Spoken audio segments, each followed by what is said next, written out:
ក្រោយពីពេលធ្វើគុតព្រះបាទយសោវរ្ម័នទី2បានហើយមន្ត្រីក្បត់ដណ្ដើមរាជព្រះអង្គនេះក៏ប្រកាសឡើងសោយរាជនៅឆ្នាំ1165ដោយមានព្រះនាមក្នុងរាជថាព្រះបាទត្រីភូវនាទិត្យាវរ្ម័នក្នុងរាជរបស់ព្រះរាជាអង្គនេះសង្គ្រាមរវាងចាមនិងខ្មែរនៅតែបន្តទៅទៀតហើយព្រឹត្តិការណ៍ដែលសំខាន់បំផុតដែលកើតមាននៅក្នុងរាជព្រះបាទត្រីភូវនាទិត្យាវរ្ម័ននេះគឺភាពបរាជ័យដ៏ធំបំផុតរបស់ខ្មែរដែលមិនធ្លាប់មានពីមុនមក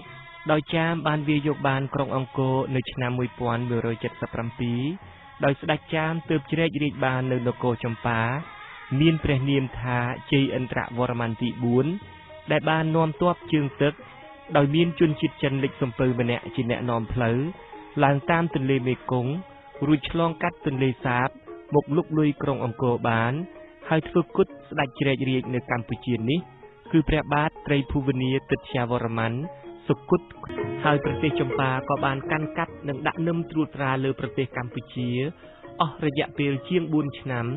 ពីឆ្នាំ1177ដល់ឆ្នាំ1181នៅគ្រិស្តសករាជគឺមានរយៈកាលប្រហែលគ្នានឹងខ្មែរបានកាន់កាប់ប្រទេសចម្ប៉ា